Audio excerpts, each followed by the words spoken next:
Evangelho de Deus por Watchman Nee, capítulo 24. A maneira de Deus lidar com os pecados dos crentes, a geena de fogo no reino.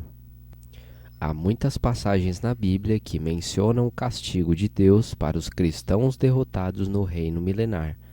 Examinaremos agora essas passagens e posteriormente chegaremos a uma conclusão sobre elas. A entrada e a posição no reino. Consideremos primeiramente Mateus 18, 1-3. Naquela hora aproximaram-se de Jesus os discípulos perguntando: quem é maior no reino dos céus? E Jesus, chamando a si uma criança, colocou-a no meio deles e disse: em verdade vos digo, se não vos converterdes e não vos tornardes como crianças, de modo algum entrareis no reino dos céus. Aqui os discípulos fizeram uma pergunta sobre o reino dos céus, uma pergunta acerca de quem é maior no reino. Não se trata de uma pergunta que tem a ver com salvação e perdição, mas diz respeito a ser grande ou pequeno, superior ou inferior no reino. O Senhor Jesus mostra-nos que a menos que nos convertamos e nos tornemos como criancinhas, não podemos entrar no reino dos céus. A seguir o versículo 4 diz: portanto, aquele que a si mesmo se humilhar, como essa criança, esse é o maior no reino dos céus. O versículo 3 apresenta a condição para entrar no reino, enquanto o versículo 4 apresenta a maneira de ser grande no reino. O versículo 3 diz que devemos converter-nos e tornar-nos como crianças, antes de poder entrar no reino. E o versículo 4 diz que se continuarmos a ser crianças e nos humilharmos, seremos os maiores no reino dos céus. Isso mostra que no reino devemos continuar da mesma maneira que começamos. A direção que tomamos para entrar no reino deve ser a mesma para continuar nele. Para entrarmos no reino dos céus, temos de nos converter e nos tornar como crianças. E para sermos grandes no reino dos céus, temos de continuar a ser humildes como criancinhas. Aqui o Senhor continua a ressaltar a questão de sermos como crianças.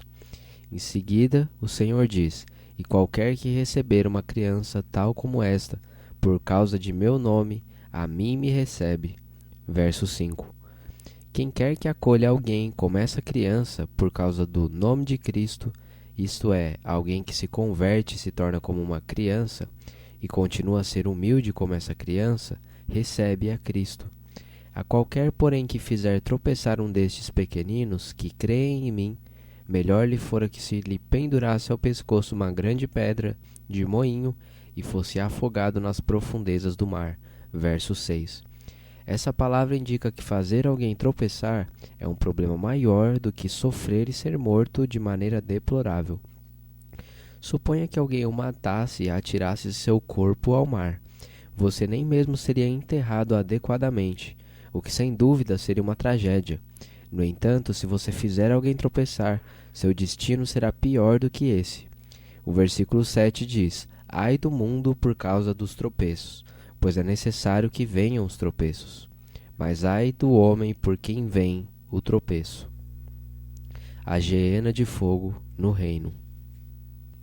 Os versículos 1-7 são palavras gerais do Senhor, e podemos mencioná-las de maneira breve. Queremos dar maior atenção às palavras que iniciam o versículo 8. Aqui o Senhor Jesus desenvolveu o assunto para dar ênfase que não apenas é errado fazer os outros tropeçar, mas até mesmo fazer tropeçar a si mesmo é uma questão séria e grave. O versículo 8 diz: se a tua mão ou o teu pé te faz tropeçar, corta-o e lança-o de ti. A quem se refere o ti aqui? Nos versículos 3-7, vos refere-se aos discípulos que fizeram a pergunta no versículo 1. Após o Senhor Jesus responder-lhes, ele lhes disse para serem vigilantes e não serem tropeço para os outros. As palavras do Senhor, no versículo 8, são dirigidas às mesmas pessoas. Se sua mão ou seu pé faz com que você tropece, é melhor cortá-los e lançá-los fora. É claro que isso não deve ser tomado literalmente. Se as suas mãos roubam e seus pés andam por caminhos indevidos, isso é, se existe pecado e lascívia em você, você deve lidar com eles. Melhor te é entrar na vida aleijado ou coxo, do que tendo 2 mãos ou 2 pés, ser lançado no fogo eterno. Verso 8. O Senhor mostra-nos que se os cristãos tolerarem o pecado, serão lançados no fogo eterno com as 2 mãos e os 2 pés. Os que não tolerarem o pecado entrarão na vida com 1 mão ou 1 pé. Isso mostra claramente que aqueles que lidam com os pecados e concupiscências nesta era entrarão no reino com 1 mão ou 1 pé. Os que não controlarem suas concupiscências, contudo, serão lançados no fogo eterno. O fogo é um fogo eterno, mas aqui não se diz que eles permanecerão no fogo eterno para sempre. O que o Senhor Jesus não disse é tão significativo como o que ele disse. Se uma pessoa se tornou cristã, mas suas mãos ou pés pecam o tempo todo, ela sofrerá a punição do fogo eterno na época do reino dos céus. Ela não sofrerá essa punição eternamente, mas apenas na era do reino. O que significa cortar 1 mão ou 1 pé? Quando um homem corta sua mão ou pé, ainda pode pecar. Se não tiver pé, ele pode andar de carro. Se uma de suas mãos é cortada, ainda pode pecar com a outra mão. A intenção do Senhor não é que cortemos a mão ou o pé, pois mesmo que cortemos 1 mão, ainda podemos não remover nossa lascívia. Portanto, essa palavra não deve referir-se ao corpo exterior, mas à concupiscência interior. O que temos de arrancar é aquilo que nos força a pecar. Outra coisa que temos de perceber é que a pessoa da qual se fala aqui é um cristão, pois somente um cristão já tem todo o corpo limpo e pode assim entrar na vida após lidar com a lascívia em um único membro do seu corpo. Para os incrédulos não seria suficiente cortar 1 mão ou 1 pé, porque mesmo que cortassem ambas as mãos e ambos os pés, ainda assim iriam para o inferno. A fim de entrar no reino dos céus, é melhor um cristão ter o corpo incompleto do que ir para o fogo eterno por causa de um tratamento incompleto. A seguir, o versículo 9 diz: E se o teu olho te faz tropeçar, arranca-o e lança-o de ti. Melhor te é entrar na vida com um só olho do que tendo 2 olhos ser lançado na geena de fogo. Isso mostra que se uma pessoa salva não lida com sua lascívia, ela não será capaz de entrar na vida, mas irá para o fogo eterno. O fogo eterno aqui é a geena de fogo. A Bíblia mostra que um cristão tem a possibilidade de sofrer a geena de fogo. Evidentemente, embora possa sofrer a geena de fogo, ele não sofrerá para sempre, mas sofrerá somente durante a era do reino. Mateus 18 não é a única porção das Escrituras que diz isso. Em outras porções da Bíblia também há o mesmo ensinamento. Por exemplo, no Sermão do Monte, em Mateus 5-7, há palavras claras do mesmo tipo. Mateus 5, 21, 22 diz: Ouvistes que foi dito aos antigos: Não matarás, e quem matar estará sujeito a julgamento. Eu, porém, vos digo que todo aquele que se irar contra seu irmão estará sujeito a julgamento. E quem disser a seu irmão raca estará sujeito ao julgamento do sinédrio. E quem lhe disser moré estará sujeito à geena de fogo. No início do capítulo 5, lemos que o Senhor Jesus viu a multidão, contudo ele não ensinou a multidão. Pelo contrário, ele ensinou aos discípulos, como está no verso 1. O sermão no monte é para os discípulos. Portanto, aquele que insulta outro, no versículo 22, é um irmão. Ele chama outro irmão de raca, que quer dizer imprestável, ou moré, que quer dizer tolo. Quando chama seu irmão dessa forma, ele fica sujeito à geena de fogo. Isso não se refere a uma pessoa que não é salva, pois uma pessoa que não é salva irá para o inferno mesmo que não chame ninguém de moré. Todas as vezes que a Bíblia fala sobre obras, refere-se a alguém que pertence a Deus. Se uma pessoa não pertence a Deus, não há necessidade de mencionar tais coisas. Aqui trata-se de uma pessoa salva, um irmão, mas por ter ofendido a seu irmão, ela está sujeita à geena de fogo.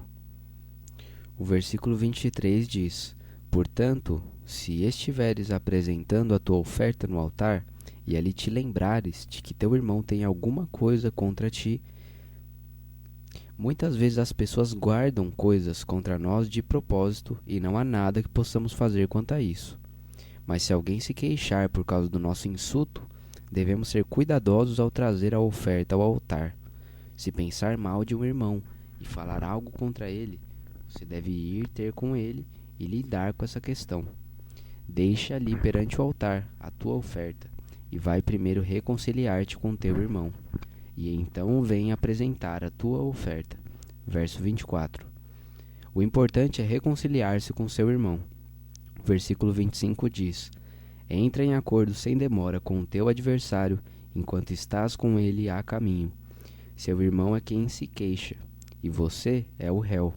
Agora ele o está levando a tribunal, para que o adversário não te entregue ao juiz, o juiz ao oficial de justiça, e sejas lançado na prisão.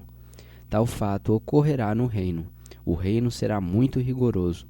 Esta noite direi algumas palavras francas e sérias.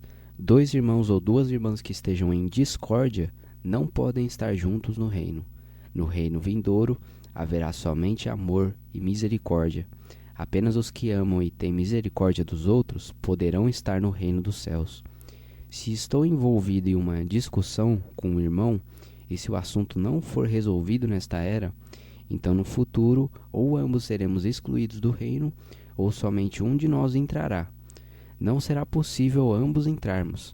É impossível termos problemas uns com os outros e ainda reinar ao mesmo tempo, no milênio no futuro. No reino, todos os crentes estarão em unanimidade. Não haverá nenhuma barreira entre 2 pessoas. Se hoje, enquanto estamos na terra, tivermos algum atrito com qualquer irmão ou irmã, se tivermos obstáculos com qualquer irmão ou irmã, temos de ser cuidadosos, ou nós entraremos e o outro será excluído, ou o outro entrará e nós seremos excluídos, ou ambos seremos excluídos. O Senhor diz que enquanto estiver com seu irmão a caminho, você deve reconciliar-se com ele. Isso significa que enquanto você e ele estiverem vivos, e antes que o Senhor Jesus volte, você tem de reconciliar-se com seu irmão. O Senhor não tolerará que 2 inimigos se queixem um do outro no reino. Hoje podemos fazer queixas sobre os outros com muita facilidade, mas tais queixas vão manter-nos ou a outros ou a ambos, do lado de fora do reino. Parece que hoje a igreja é muito livre, mas não será assim naquele dia. Enquanto estás com ele, há caminho, diz o Senhor. Se você morrer, se ele morrer ou se o Senhor Jesus voltar, esse caminho terá acabado. Portanto, você deve resolver o assunto rapidamente, antes que o Senhor volte e enquanto você e ele estão a caminho, para que o adversário não te entregue ao juiz. O juiz é o Senhor Jesus. O juiz ao oficial de justiça. O oficial de justiça é o anjo. E sejas lançado na prisão. Isso mostra claramente que um irmão que tenha ofendido a outro irmão sofrerá uma punição muito severa. Se estudar essa passagem cuidadosamente, você verá que a prisão aqui é a geena de fogo no versículo 22, porque o versículo 23 começa com portanto. As palavras do versículo 23 em diante são uma explicação das palavras do versículo 22. O versículo 22 diz: Quem chamar seu irmão de Moré estará sujeito à geena de fogo. Os versículos 23 a 25 dizem que aqueles que não se reconciliarem com seus irmãos serão lançados na prisão. Portanto, a prisão no versículo 25 é evidentemente a geena de fogo no versículo 22. Está claro que não existe possibilidade de um cristão perecer eternamente. Contudo, se um cristão tiver algum pecado de que não tenha se arrependido e confessado, o qual não foi perdoado, estará sujeito à geena de fogo. Note quão severas são as palavras do Senhor no versículo 26. Em verdade te digo, de modo algum sairás dali, enquanto não pagares o último centavo. E existe a possibilidade de sair se a pessoa pagar tudo. Na era vindoura ainda há possibilidade de perdão, mas a pessoa não poderá sair enquanto não pagar o último centavo e puser tudo em ordem com o seu irmão. Os versículos 27 a 30 formam outra seção. Essa seção é semelhante à anterior. Ouvistes que foi dito, não adulterarás. Eu, porém, vos digo que todo aquele que olhar para uma mulher para a cobiçar, no coração já adulterou com ela. O mandamento no Antigo Testamento diz que não devemos cometer adultério, mas o mandamento do Novo Testamento diz que não podemos sequer ter pensamentos adúlteros. Aqui a palavra mulher, na língua original, refere-se à esposa de outro homem. Se a mulher não fosse esposa de outro homem, não haveria possibilidade de adultério, pois adultério é a infidelidade no casamento. Se não for a esposa de outro homem, não pode ser considerado adultério, é fornicação. A Bíblia julga a fornicação, mas não tanto como julga o adultério. Aqui se diz que um pensamento adúltero é produzido com relação à esposa de outro. Segundo, o significado da palavra olhar, na língua original, não é tão amplo quanto o da nossa palavra olhar. A palavra olhar coloca muitas pessoas nessa categoria de pecado. Na língua original, ela não implica um olhar casual, mas um olhar intencional. Olhar pode ser simplesmente olhar de relance, de modo acidental, para algo na rua. Observar pode ser uma palavra melhor, pois observar é um olhar intencional. Além disso, na língua original, o observar aqui é realizado com um propósito específico.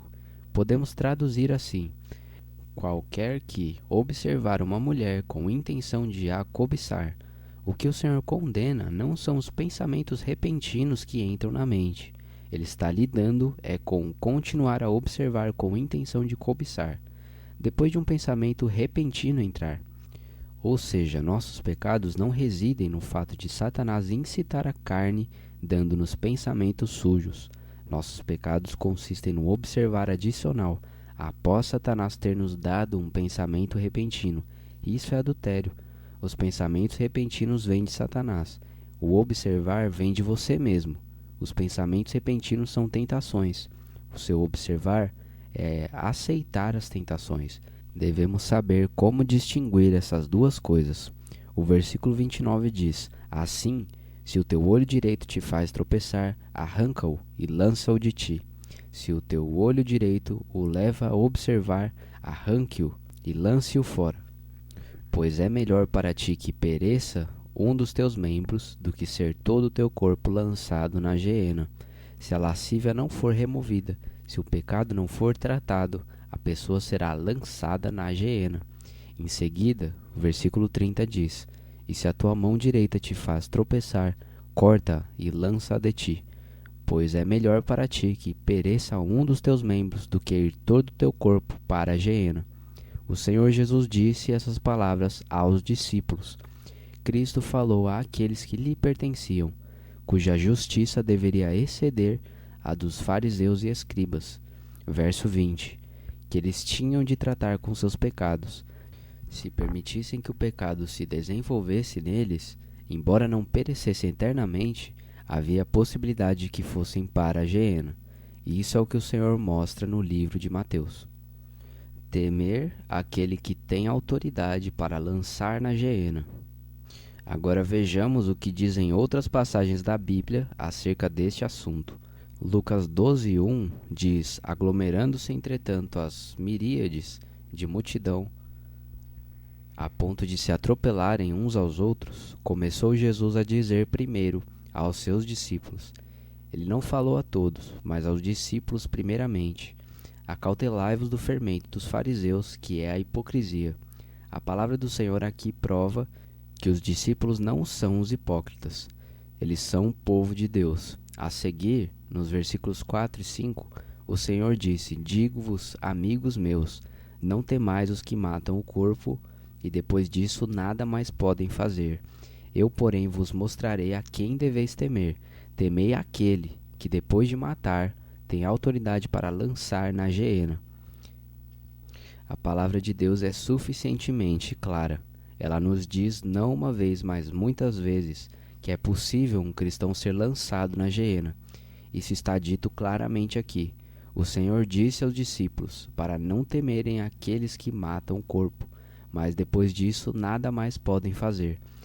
Eles não deveriam temer o que alguns poderiam fazer ao corpo deles, uma vez que isso é tudo o que conseguiriam fazer. No entanto, deveriam temer aquele que pode lançá-los na geena. Os versículos seguintes também provam que aqui o Senhor se refere aos discípulos, isso é, aos cristãos. Lucas 12, 6 e 7 diz: Não se vendem 5 pardais por 2 asses, e nenhum deles é esquecido diante de Deus. Mas até mesmo os cabelos da vossa cabeça estão todos contados. Não temais, mais valeis do que muitos pardais. Apenas os cristãos são pardais. Os que não são salvos não são pardais, são corvos. Em Mateus, os lírios do campo e também os pardais referem-se aos cristãos. Os pardais não semeiam, não colhem, nem ajuntam em celeiros. Mateus 6, 26. Isso se refere aos cristãos e não aos incrédulos. Aqui se diz claramente que é possível os pardais de Deus serem lançados na geena. Note também que é dito que os cabelos dessas pessoas foram todos contados. Deus não teria tamanho cuidado com incrédulos. Portanto, o que se quer mostrar aqui é que os que pertencem ao Senhor não precisam temer o que possam fazer a seus corpos. O único que eles devem temer é Deus, pois Ele tem autoridade para lançá-los na geena. Devemos temer a Deus, que possui a autoridade para lidar com nossa alma, e não os que apenas podem matar nosso corpo. Os 2 versículos seguintes, 8 e 9, são muito preciosos. Digo-vos ainda, todo aquele que em mim me confessar diante dos homens, também o Filho do Homem, nele o confessará diante dos anjos de Deus. Mas aquele que me negar diante dos homens, será negado diante dos anjos de Deus. Os cristãos podem ser divididos em 2 classes, os que confessam e os que não confessam o seu nome. Alguns confessam seu nome, enquanto outros não. Alguns estão preparados para ser perseguidos, enquanto outros não estão. Alguns só serão cristãos secretamente, são os que desejam a glória do homem. Outros confessam o Senhor abertamente, estão prontos a ser mártires. Portanto, podem ver a quem o Senhor se refere nesses versículos de Lucas 12. Não devemos temer nenhum sofrimento que venha por confessar seu nome. Se não confessamos o seu nome, nosso pecado é mais sério do que todos os outros pecados. Consequentemente, ele não confessará nossos nomes diante dos anjos de Deus. Quando você considerar os versículos 1 a 9 como um todo, verá que lançar na geena, no versículo 5, é equivalente ao Senhor não confessar o nome deles diante dos anjos no versículo 9. A confissão diante dos anjos pode ser ilustrada com um exemplo. Suponha que um jovem tenha feito algo errado e termine numa cadeia. Seus pais ou outros membros da família podem pagar a fiança e livrá-lo do problema. Mas suponha que o jovem seja realmente mau e seus pais sintam que ele precisa de algum sofrimento. Como resultado, seus pais não pagam a fiança.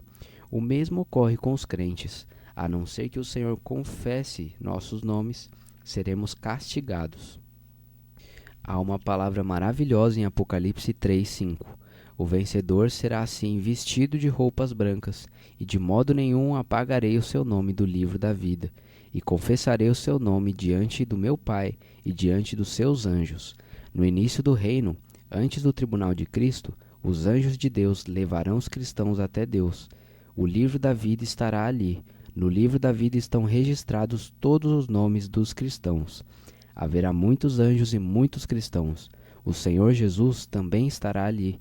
Um ou mais anjos então lerão em voz alta os nomes do livro da vida, e o Senhor Jesus confessará alguns dos nomes. Aqueles cujos nomes ele confessar, por conseguinte, entrarão no reino. Quando outros nomes forem lidos, o Senhor não dirá nada, ou seja, ele não confessará seus nomes. Os anjos então colocarão um sinal nesses nomes. Portanto, os nomes dos vencedores estarão sem marca no livro da vida, enquanto os nomes dos derrotados estarão marcados. Quanto aos que não são salvos, seus nomes nem sequer aparecem no livro da vida. Haverá um grupo de pessoas cujos nomes não estarão no livro. Haverá outro grupo cujos nomes estarão no livro, mas os nomes estarão marcados. E haverá um terceiro grupo, no tempo do reino, cujos nomes serão preservados tal como foram inicialmente escritos no livro. Se o seu nome estiver marcado no tribunal de Cristo, isso não significa que você estará acabado e deixará de ser salvo. Apocalipse 20:15 diz: "E se alguém não foi achado inscrito no livro da vida, esse foi lançado para dentro do lago de fogo." Isso nos mostra que aqueles cujos nomes não estiverem registrados no livro da vida estarão eternamente no lago do fogo. Aqueles cujos nomes não aparecem no livro da vida serão lançados no lago do fogo. Isso ocorrerá no início do novo céu e nova terra. Não podemos dizer que os que são citados em Apocalipse 3 não têm seus nomes escritos no livro da vida. Podemos dizer apenas que seus nomes foram marcados. Por conseguinte, eles não serão lançados no lago de fogo, pois seus nomes já estão no livro da vida. A salvação eterna é muito segura. Ela jamais pode ser abalada. Por outro lado, porém, há um perigo. Se tolerarmos o pecado, se não perdoarmos os outros, se cometermos adultério, se insultarmos os irmãos, se temos medo de sofrer, ser envergonhados, perseguidos, e se temos medo de confessar o Senhor, temos de ser cuidadosos, pois Deus nos lançará na geena para sermos castigados temporariamente. O dano da segunda morte. Na Bíblia, existem outras passagens similares que também falam dessas questões. Apocalipse 2:11 diz que os que vencerem não sofrerão o dano da segunda morte, e Apocalipse 26 diz que um grupo de pessoas não morrerá novamente e a segunda morte não terá autoridade sobre elas. A segunda morte é o lago de fogo citado no final de Apocalipse 20. Isso significa que os derrotados sofrerão o dano da segunda morte. Ainda que não sofram a segunda morte, irão sofrer o dano da segunda morte. Uma vez que uma pessoa seja salva, não sofrerá a segunda morte. Contudo, isso não garante que ela não sofrerá o dano da segunda morte. Sabemos que o tempo do lago de fogo e enxofre será o tempo no qual terá início o novo céu e nova terra. Naquela época, Satanás, o mundo e a morte serão todos lançados no lago de fogo. Apocalipse 20, 10 e 14. Também naquele tempo, quem não tiver seu nome registrado no livro da vida será lançado no lago de fogo. Esse será o tempo em que os incrédulos serão oficialmente postos no lago de fogo. No entanto, durante o milênio, os cristãos derrotados sofrerão o dano da segunda morte. Obviamente, tal tratamento não será igual ao que os incrédulos terão, pois não será para a eternidade. Se um cristão estiver unido ao mundo e se amar o mundo e as coisas do mundo, o Senhor permitirá que ele participe da corrupção para sofrer um pouco daquilo que os incrédulos sofrerão. Esse é o significado de sofrer o dano da segunda morte em Apocalipse 2, e esta palavra é dita aos cristãos. A palavra dano, na língua original, significa ferir alguém e danificá-lo. A segunda morte causará sofrimento em alguns. Do tempo do grande trono branco em diante, haverá a própria segunda morte, que é o sofrimento eterno no lago de fogo e enxofre. No milênio, porém, haverá somente o dano da segunda morte. Se alguns cristãos não tiverem lidado com seus pecados, ainda sofrerão o dano e a dor da segunda morte. O fim é ser queimado. Leiamos agora duas passagens do livro de Hebreus. Hebreus 6, 4-6 diz: "Pois é impossível que aqueles que uma vez foram iluminados e provaram o dom celestial, e se tornaram participantes do Espírito Santo, e provaram a boa palavra de Deus, e os poderes da era vindoura, e caíram, é impossível que se renovem outra vez para arrependimento." Esses versículos descrevem uma pessoa que possui muitas qualificações. É impossível que ela seja uma pessoa que não é salva. Ela viu a luz e viu o Deus revelado, o unigênito do Pai. Conheceu o amor de Deus e provou o dom celestial, o único dom, Jesus Cristo. Na Bíblia, dons, um substantivo plural, refere-se aos dons do Espírito Santo. E dom, um substantivo singular, refere-se ao único dom, o unigênito Filho de Deus, como está em João 3,16. Esse dom é diferente dos dons do Espírito Santo. Essa pessoa não tem apenas Deus e o Senhor Jesus, mas também se tornou participante do Espírito Santo. Ela conhece a Deus, provou do Senhor Jesus e o Espírito Santo vive dentro de si. Além disso, ela provou a boa palavra de Deus e os poderes da era vindoura. Os poderes da era vindoura são os poderes do reino milenar. Os dons e os poderes do Espírito Santo são particularmente abundantes no reino milenar. O reino milenar será repleto de obras de poder, milagres, maravilhas e outras coisas semelhantes. Dizer que alguém provou os poderes da era vindoura significa dizer que provou as coisas do reino milenar. Portanto, essa pessoa é definitivamente uma pessoa salva. Se tal pessoa deixa hoje a palavra do início de Cristo e escorrega e cai, não há arrependimento para ela. Ela não pode começar tudo de novo para crer no Senhor Jesus. Ela já tem uma longa história com o Senhor. Ela recebeu muita chuva, caiu e não produz coisas boas para Deus, mas produz espinhos e ervas daninhas. Tal pessoa é como a terra quando bebe a chuva que frequentemente cai sobre ela e produz planta útil para aqueles para quem é também cultivada. Participa da bênção de Deus, mas se produz espinhos e ervas daninhas, é rejeitada e está próxima da maldição, seu fim é ser queimada. Hebreus 6, 7 a 8.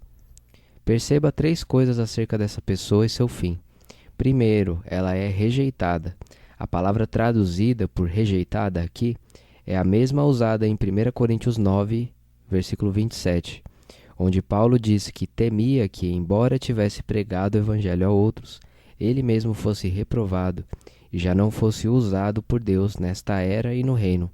Ser rejeitado, ser reprovado, significa que Deus rejeitará tal pessoa e não a usará mais no reino. Segundo, essa pessoa está próxima da maldição. O versículo não diz que ela receberá maldição, mas o castigo que receberá é semelhante a uma maldição. Ela não perecerá eternamente, mas sofrerá o dano da segunda morte e padecerá a geena de fogo no reino. Terceiro, seu fim é ser queimada. Que é isso? Por exemplo, há algumas semanas eu quis fazer uma queimada em algumas terras em Genhu. Poderia eu queimar a terra eternamente? Poderia queimar a terra por 5 anos? Queimar aqui se refere a algo temporário. Aqui se fala sobre queimar, enquanto Mateus 5 diz que alguns estarão sujeitos à geena de fogo. Se você puser essas duas passagens juntas, elas se complementam. Se um cristão recebe todas essas coisas maravilhosas, mas não produz bom fruto para Deus, e sim espinhos e ervas daninhas, será queimado. Contudo, esse queimar será apenas por breve tempo. Até mesmo um aluno do primário sabe que se você atear fogo a um terreno, o fogo irá parar após todos os espinhos serem queimados. A queimada no reino durará no máximo 1000 anos. Quanto tempo vai durar a queimada, na verdade, dependerá de você. Se você tiver produzido muitos espinhos e ervas daninhas, então haverá mais queima. Se tiver produzido poucos espinhos e ervas daninhas, então haverá menos queima. Quantas coisas há em nós que ainda não foram tratadas? Quantas coisas não foram limpas pelo sangue do Senhor? E quantas coisas ainda não foram confessadas, tratadas e resolvidas com os irmãos e as irmãs? São esses os espinhos e ervas daninhas a que o Senhor se refere.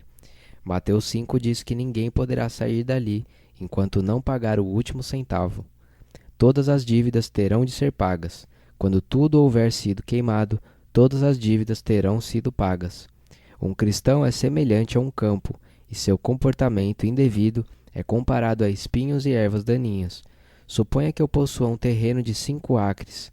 Seria possível, depois da queimada, que somente 2 acres tenham sido deixados intactos e 3 tenham desaparecido? Isso é impossível. O que é queimado são os espinhos e as ervas daninhas. O terreno em si não pode ser queimado. Ou seja, somente aquelas coisas que foram amaldiçoadas em Adão e deveriam ser removidas, mas não foram, é que serão queimadas.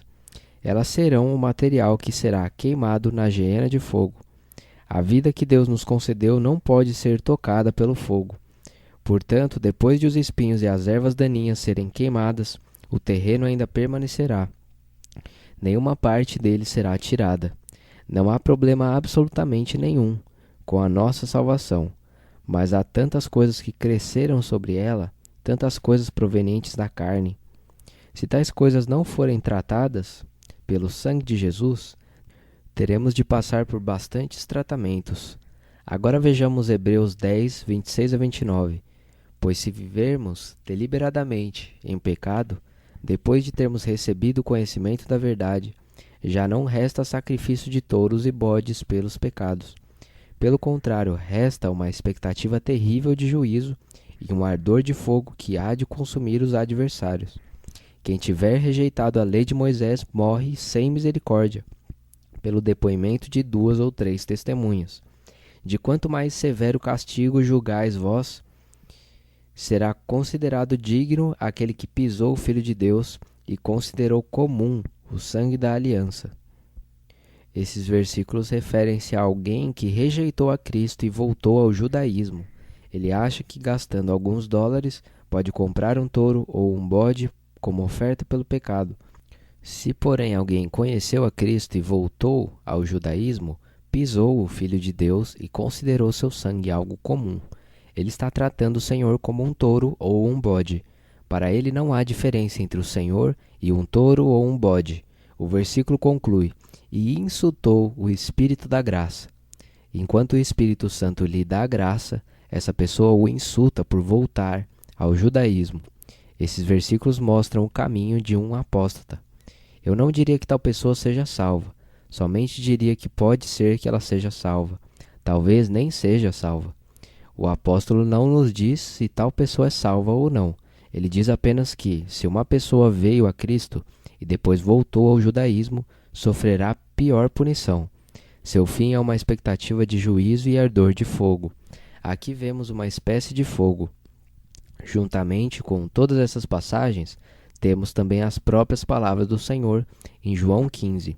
O versículo 2 diz: todo ramo em mim que não dá fruto, ele o corta, e todo que dá fruto, ele o limpa.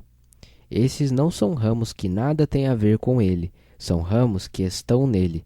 O que é mostrado aqui pode não referir-se à punição temporária, mas à disciplina nessa era. Mas atente para o versículo 6. Se alguém não permanece em mim, é lançado fora, como ramo, e seca. E os apanham e lançam no fogo, e são queimados. Alguns ramos serão lançados no fogo e queimados.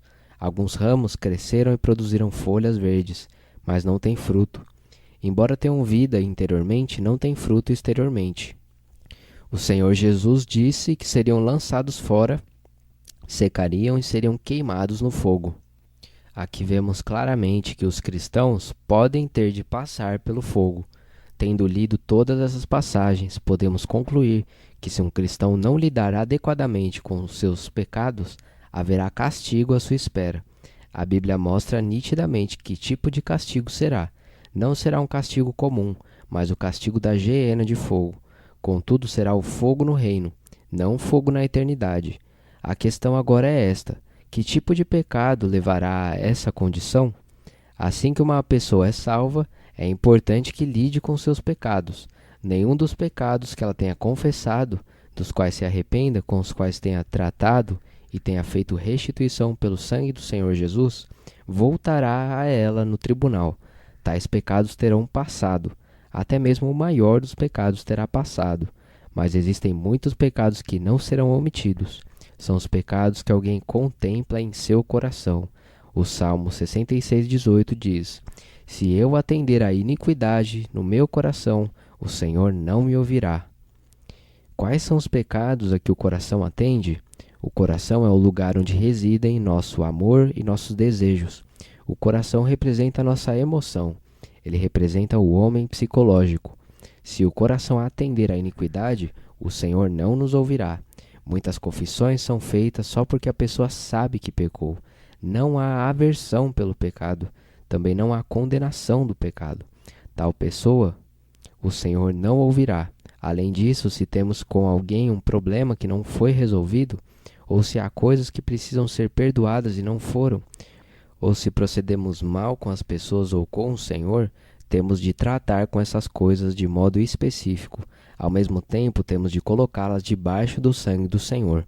Só então tais coisas estarão tratadas e estaremos livres do julgamento vindouro. Resumo. Vamos agora resumir o que vimos.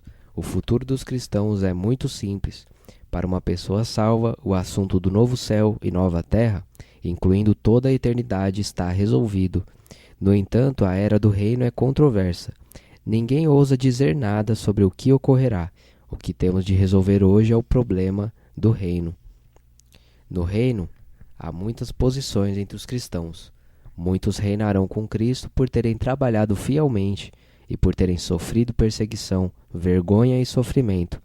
Alguns podem não ter sofrido perseguição, vergonha e sofrimento, contudo também não têm pecados. Eles viveram uma vida limpa. Apesar de não terem feito nada que mereça um mérito especial, pelo menos deram um copo de água a um pequenino por causa do nome do Senhor. Mateus 10:42.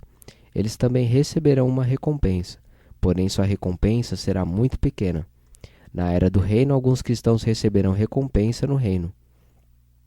Alguns receberão uma recompensa grande, outros receberão uma recompensa pequena. Os que não receberão recompensa também estão divididos em algumas categorias. Um grupo não entrará no reino de modo nenhum. A Bíblia não diz para onde irão, diz apenas que serão mantidos fora do reino, nas trevas exteriores. Mateus 8:12, 22:13, 25:30, Lucas 13:28. Eles serão deixados fora da glória de Deus. Haverá também muitos que, além de não terem trabalhado bem, têm pecados específicos que ainda não foram tratados. Eles são salvos, mas ao morrer ainda têm pecados com os quais não trataram e dos quais não se arrependeram. Eles ainda têm o problema do pecado. Esses tais serão temporariamente submetidos ao fogo e sairão somente depois de terem pago todas as dívidas. Eu não sei, na verdade, de quanto tempo esse período será, mas durará no máximo até o final do reino. Ainda há muitas coisas das quais não estamos esclarecidos acerca do futuro, mas a Bíblia mostrou-nos o suficiente. Embora haja detalhes que ainda não vimos, nós de fato sabemos o que os filhos de Deus enfrentarão. Alguns receberão uma recompensa, alguns experimentarão corrupção, alguns serão presos e outros serão lançados no fogo e serão queimados. A questão da nossa salvação está muito clara. Quando um homem crê no Senhor Jesus, tanto a salvação como a vida eterna estão determinadas para ele. Mas da salvação até sua morte, as obras de uma pessoa, isso é, seus fracassos ou suas vitórias, determinarão seu destino no reino. Nosso Deus é um Deus justo. Por um lado, nossa salvação é livre, e os que creem terão a vida eterna. Ninguém pode contrariar esse fato. Por outro lado, não podemos pecar à vontade, simplesmente porque recebemos a vida eterna. Se produzirmos espinhos e ervas daninhas, seremos queimados. Se o Senhor Jesus não pode desligar-nos de nossos pecados, e se não resolvermos todas as coisas em nossa vida, Deus não terá escolha a não ser castigar-nos no futuro. Ele não terá escolha senão purificar-nos com castigos específicos, de maneira que possamos estar juntos com Ele no novo céu e nova terra. Deus é um Deus justo. O que Ele preparou também é justo. Assim que virmos essas coisas, devemos aprender a lição e acatar as advertências de Deus.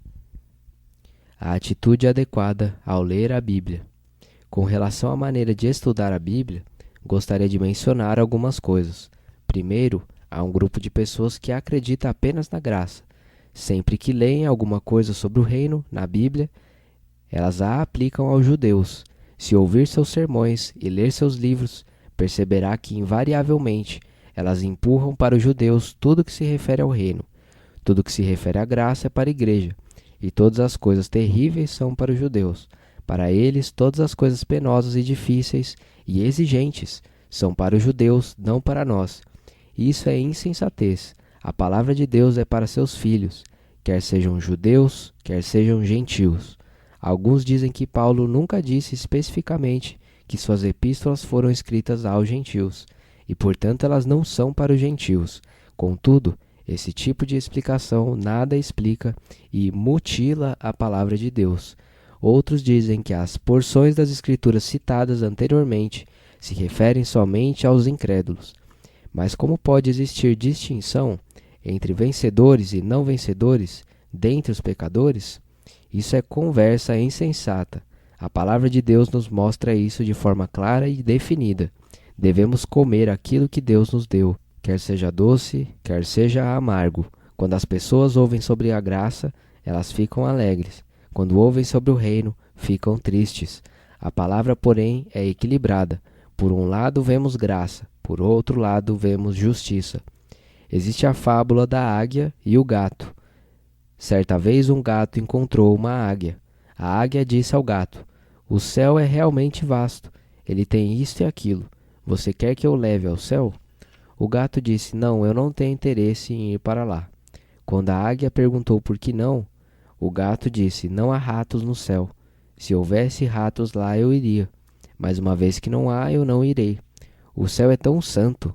O pecado, o mundo e Satanás não estão ali. Se Deus o levar ao céu, você será capaz de viver ali? Se não mudarmos hoje, teremos de esperar até que sejamos dignos de entrar nele." É verdade que o Senhor Jesus nos salvou, mas subjetivamente falando, se não permitirmos que o Espírito Santo trabalhe o Senhor Jesus em nosso interior, Deus terá de nos castigar para que possamos receber benefício e ser considerados dignos de estar com Ele. Se apenas pregarmos a graça sem pregar o reino, a igreja sofrerá e os filhos de Deus sofrerão. E quando o reino vier, haverá sofrimento ainda maior. Eu tenho de falar como devo falar. Admito que depois do meu falar nos últimos dias, alguns aumentarão sua oposição contra mim. Se estas palavras são minhas, estou disposto a vê-los a se oporem. Eu mesmo me oporia a elas. Contudo, se essas coisas são a palavra de Deus, e se Deus as disse, que posso eu fazer? Como desejaria não ter de falar sobre essas coisas? Como desejaria poder pregar algo que todos gostassem de ouvir? Eu não sou Mateus, não sou Marcos, não sou Paulo. Não escrevi o livro de Hebreus e não escrevi Apocalipse. Se eu fosse o escritor, poderia mudar as coisas. Mas essas coisas são a palavra de Deus. Deus as falou e determinou que elas sejam assim. Meus amigos, ao ler a Bíblia, vocês têm de ler aquilo que Deus disse. Vocês não devem considerar aquilo que o homem diz. Vocês devem cuidar somente do que Deus disse. A maior dificuldade hoje ao estudar a Bíblia reside no preconceito que há na mente dos filhos de Deus. Eles têm aquilo que consideram verdade e aquilo que consideram heresia. Eles acham que tudo que combina com eles é verdade e tudo que não combina com eles e difere deles é heresia. Por muito que a base seja bíblica, qualquer pensamento ou conceito contrário ao deles é considerado heresia. Mas se alguém tem tal atitude, tal pessoa está acabada. O que está em questão hoje é aquilo que Deus disse. Estou alegre em meu coração porque posso pregar, entre aspas, a heresia da palavra de Deus e posso opor-me, entre aspas, à verdade do ensinamento do homem. Hoje temos de estar esclarecidos diante do Senhor. Não podemos estar sob nenhuma outra autoridade que não seja a palavra de Deus. Não conheço outra autoridade. Não sei o que é teologia, não sei o que é a palavra do homem. Não sei o que é a tradição da igreja. Eu sei apenas o que a Bíblia diz, e somente o que ela diz aqui interessa.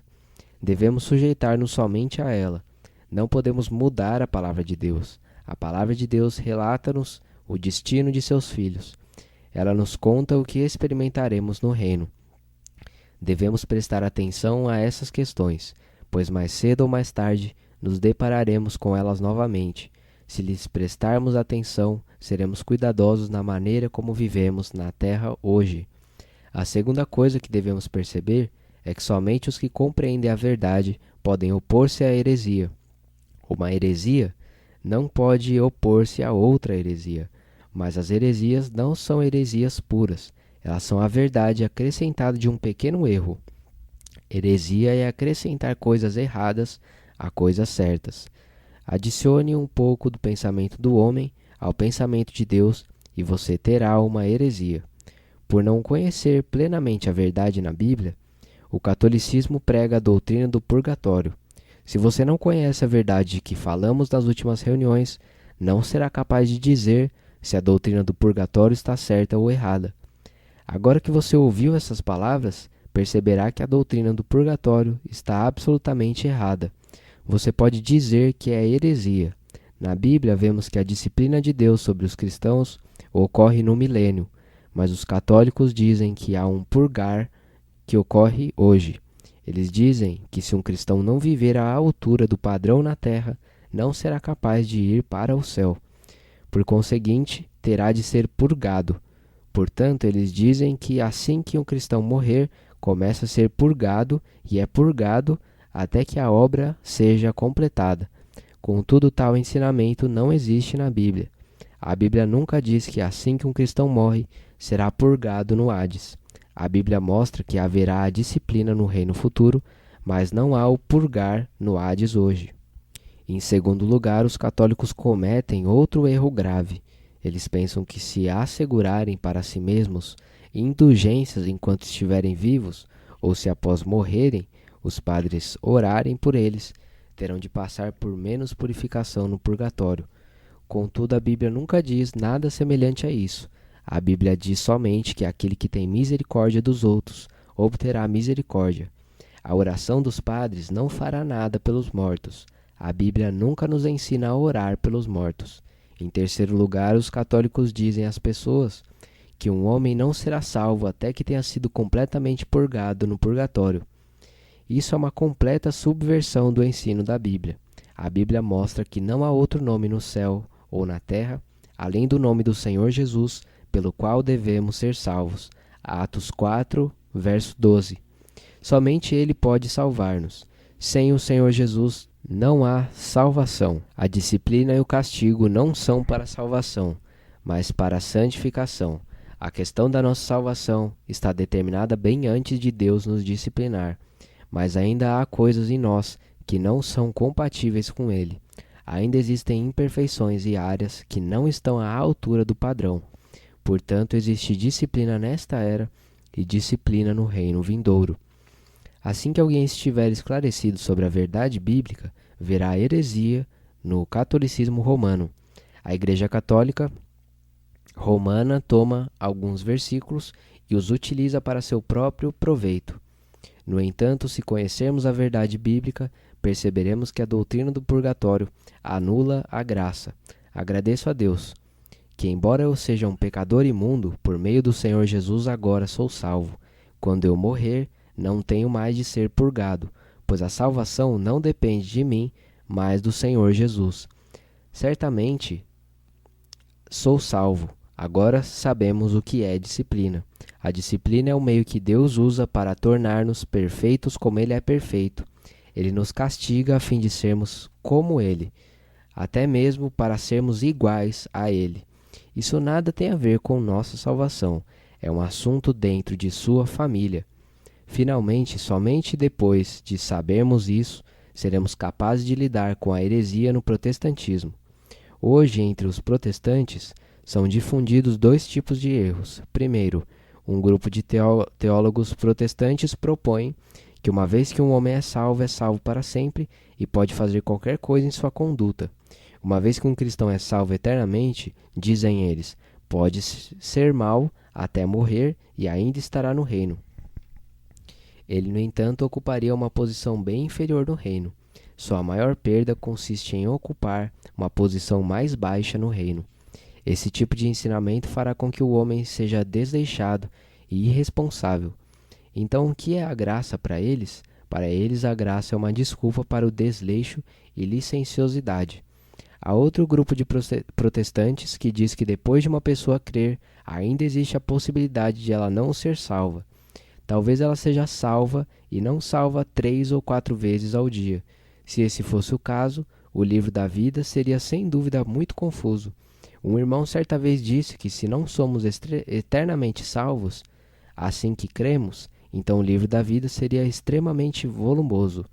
O meu nome sozinho seria apagado e inserido muitas e muitas vezes. Se um homem é condenado assim que peca, e se vai para o inferno assim que transgride, devemos questionar-nos se a salvação é pela graça ou pelas obras. Ambos os grupos são extremistas demais, muito embora ambos tenham sua base bíblica. A Bíblia mostra claramente que quando o homem é salvo, ele é eternamente salvo. A Bíblia também revela com clareza que é possível um cristão ser lançado na gehenna temporariamente, mas o problema é que alguns irmãos se agarram a uma ponta e insistem que a salvação é eterna e não há disciplina no reino, enquanto outros irmãos se agarram a outra ponta e insistem que se podemos ser lançados na gehenna, então a vida eterna é incerta e, portanto, podemos ir para a perdição eterna. Contudo, se virmos a diferença entre a era do reino e a eternidade, e a diferença entre a punição temporária do milênio e a punição eterna, estaremos esclarecidos de que um cristão pode receber punição no futuro, mas ao mesmo tempo Deus deu a vida eterna às suas ovelhas, e elas jamais poderão perdê-la. Esse conhecimento dá-nos a ousadia de dizer que, uma vez que fomos salvos, somos eternamente salvos. Depois de uma pessoa ser salva pela graça, jamais perecerá novamente. Dessa forma, além de resolvermos adequadamente o problema do purgatório do catolicismo, também fizemos uma clara distinção entre a salvação eterna e a disciplina. Que o Senhor nos conceda graça e nos mostre que a salvação eterna está resolvida devido à obra de Jesus de Nazaré, mas a situação de alguém no reino é determinada pela própria pessoa.